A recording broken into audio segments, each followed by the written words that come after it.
வணக்கம். புகழ்பெற்ற India today குழுமம் கோவையில் நடத்துகிற 2 நாள் கருத்தரங்குக்கு வருகை தந்திருக்கக்கூடிய சிறப்பு பேச்சாளர்கள், அன்பிற்குரிய விருந்தினர்கள், பார்வையாளர்கள் மற்றும் பத்திரிகை துறை அன்பர்கள் எல்லோருக்கும் என் அன்பான வணக்கம். இந்த கருத்தரங்கில் நேரடியாக கலந்துக்கிட்டு தமிழ்நாட்டின் முன்னேற்ற பயணம் குறித்து என்னுடைய கருத்துக்களை உங்ககிட்ட பகிர்ந்துக்கணும்னு திட்டமிட்டிருந்தேன். ஆனால் ஐரோப்பிய பயணத்தை முடிச்சுட்டு நேற்று தான் சென்னைக்கு திரும்பினேன். அதனால் என்னால் நேரில் இந்த நிகழ்ச்சியில் கலந்துக்க முடியல. இருந்தாலும் வீடியோ வாயிலாக உங்களை சந்திக்கிறதுல மகிழ்ச்சி. இந்த வாய்ப்பை ஏற்படுத்தி தந்த இந்தியா டுடேக்கு என்னுடைய நன்றி. தமிழ்நாடு இன்று இந்தியாவோட வளர்ச்சி எஞ்சினா எல்லா இண்டெக்ஸ்லையும் நம்பர் 1 மாநிலமாக திகழுது. இதுக்கு அடித்தளமாக திராவிட மாடல் ஆட்சியின் சமூக நீதி, சமத்துவம், கூட்டாட்சி மற்றும் அனைத்து தரப்பு மக்களையும் உள்ளடக்கிய வளர்ச்சி ஆகியவை அமைஞ்சிருக்கு. தமிழ்நாட்டின் ஒவ்வொரு குடிமகனும், குறிப்பாக ஆதிதிராவிட மற்றும் பழங்குடியின மக்கள், ஒடுக்கப்பட்ட மக்கள், பெண்கள்னு எல்லோரும் சமூக அளவில், கல்வியில், பொருளாதாரத்தில் மேம்படணும், சமமான வாய்ப்புகளை பெறணும் என்பதுதான் எங்களுடைய மோட்டோ. சமத்துவம் என்பது சொற்கள்ல மட்டுமல்ல, செயல்பாட்டிலையும் எதிரொலிக்கிற அளவுக்கு செயல்படுகிறோம். அதுக்கு சமீபத்திய எடுத்துக்காட்டு தான் காலனி போன்ற ஒடுக்குமுறையின் அடையாளமாக மாறியிருக்க சொற்களை அகற்றி அரசு விடுதிகளையும் சமூக நீதி விடுதிகளாக பெயர் மாற்றம் செஞ்சு சாதி அடையாளங்களை நீக்கி வர்றோம்.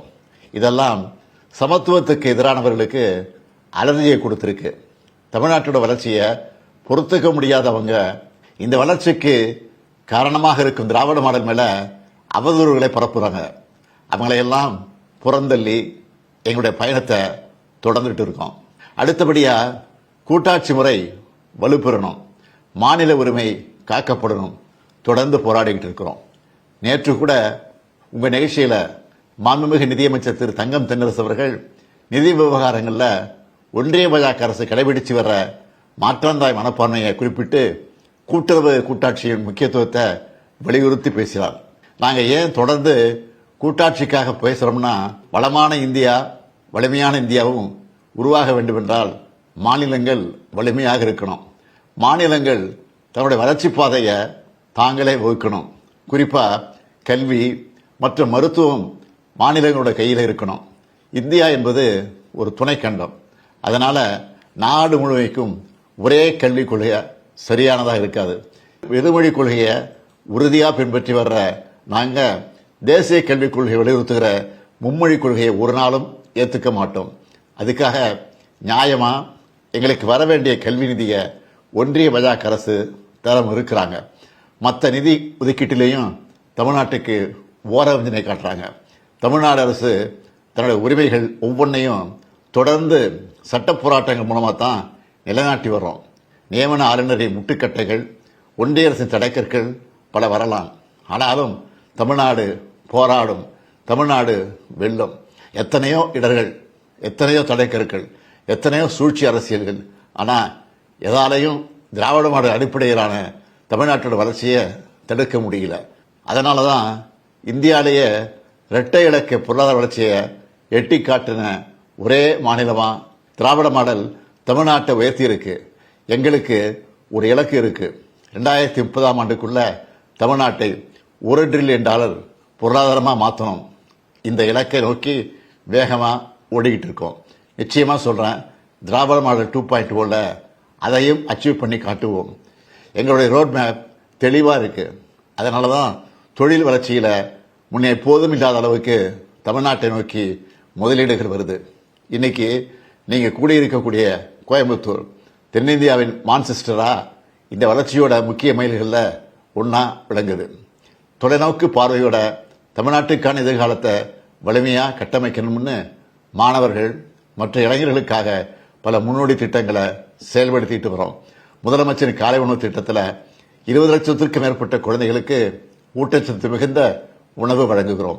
இளைஞர்களை அப்ஸ்கில் பண்ற நான் முதல்வர் திறன் மேம்பாட்டு திட்டம், 1000 அரசு பள்ளி மாணவர்களுக்கு முதன்மையான உயர்கல்வி நிறுவனங்களில் கல்வி பயில வாய்ப்பு உருவாகியிருக்க திறனறி தேர்வு திட்டம், பெண்களின் உயர்கல்வியை ஊக்குவிக்க மாதம் 1000 ரூபாய் வழங்குகிற புதுமை பெண் திட்டம், அதே போல மாணவர்களுக்கான தமிழ் புதல்வர் திட்டம்னு நாங்கள் உருவாக்கியிருக்க திட்டங்கள் எல்லாம் அதோட நோக்கத்தில் வெற்றி அடைஞ்சிட்டு இருக்கு. எங்களை பொறுத்த வரைக்கும் கல்விக்கு எந்த தடையும் ஏற்படக்கூடாது. ஏன்னா கல்வியோட முக்கியத்துவத்தை உணர்ந்தவங்க நாங்கள். கல்வி என்பது நாம போராடி பெற்ற உரிமை. இன்னைக்கும் கல்விக்கு எப்படிப்பட்ட இடர்கள் உருவாக்கப்படுதுன்னு உங்க எல்லாருக்கும் நல்லா தெரியும். நான் உறுதியாக சொல்றேன், யார் எத்தனை தடைகளை ஏற்படுத்தினாலும் கல்வியில எங்க முன்னேற்றத்தை தடுக்க முடியாது. அதே போல பெண்கள் முன்னேற்றம் மற்றும் பாலின சமத்துவத்தை நோக்கியும் உழைச்சிக்கிட்டு இருக்கோம். மகளிர் உயர மாநிலம் உயரும். அதுக்காக 1,17,00,000 மகளிர் மாதம் 1000 ரூபாய் பெறும் கலைஞர் மகளிர் உரிமை திட்டம், 528 கோடி முறை கட்டணமில்லா பேருந்து பயணம், செஞ்சிருக்க விடியல் பயணம் திட்டம் போன்றவற்றை செயல்படுத்தி கொண்டிருக்கிறோம். எதிர்காலத்துக்கான வலிமையான கட்டமைப்புகளை உருவாக்கி மக்களோட தேவைகளை உணர்ந்து அதுக்கான திட்டங்களை உருவாக்குறதோட அந்த திட்டங்கள் எளிமையா மக்கள் கிட்ட சென்றடைகிறத உறுதி செய்கிறது தான் நல்லரசுக்கான இலக்கணம்.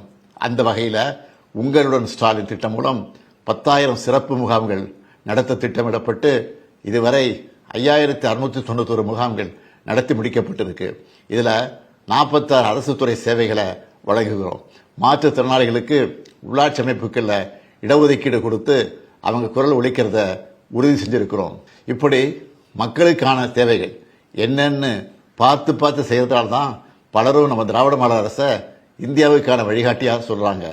யூடியூப்ல பல வட இந்திய சேனல்களும் திராவிட மாடலின் செயல்பாடுகளை தங்களோட மாநில மக்களுக்கு எடுத்து சொல்றாங்க. நேற்று கூட கேபிசி நிகழ்ச்சியில அமிதாப் பச்சன் அவர்கள் மன்னார் வளைகுடால இருக்கக்கூடிய கரியாச்செல்லி தீவை காப்பாற்ற திராவிட மாடல் அரசு எடுத்து வர்ற முயற்சிகளை பற்றி சொல்லி இருக்கிறாரு. இப்படி யாரையும் புறக்கணிக்காத திட்டமிட்ட வளர்ச்சி பாதையில் செல்லும் தமிழ்நாட்டின் பயணம் ஒவ்வொரு குழந்தைக்கும் தரமான கல்வி, ஒவ்வொரு பெண்ணுக்கும் மேம்பாடு, ஒடுக்கப்பட்டவருக்கு உயர்வு என்பதை உறுதி செய்யுது. உங்க எல்லோருடைய ஒத்துழைப்போட உலக அளவில் தலை சிறந்த மாநிலமா தமிழ்நாட்டை உருவாக்க எல்லா முயற்சிகளையும் தொடர்ந்து நாங்கள் மேற்கொள்வோம்னு உறுதியளித்து இந்த வாய்ப்புக்கு நன்றி கூறி விடைபெறுகிறேன். வணக்கம். Thank you, Honorable Chief Minister Stalin, for joining us at the India Today Conclave South. We would have loved to have him here in person, but as you heard from the Chief Minister, he's just returned from a Europe tour, so it's our pleasure that he could address us virtually. Chief Minister Stalin laying out in that 7-minute speech there his vision for Tamil Nadu, focusing particularly on education, and you heard there from him also about the much talked about Dravidian model. Interestingly, Mr. Stalin speaks of Dravidian Model 2.0, in which he says that he wants to make Tamil Nadu a $1 trillion economy by 2030. So that's a clear message that he believes that the DMK will remain in power after next year's elections as well.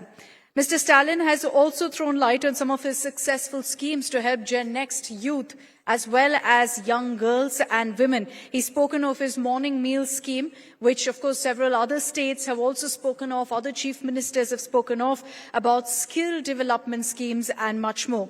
There's also a reference there that Chief Minister Stalin made to the ongoing state versus centre fight, with the Chief Minister saying that there are attempts to create hurdles, but his government will not allow it. He refers, of course, to the city of Coimbatore as the Manchester of the South. We've got a glimpse of that over the last 1.5 days here at the India Today Conclave South as well. But we'd like to once again extend our heartfelt gratitude and thanks to the Honourable Chief Minister, M.K. Stalin, for joining us virtually here at the India Today Conclave South.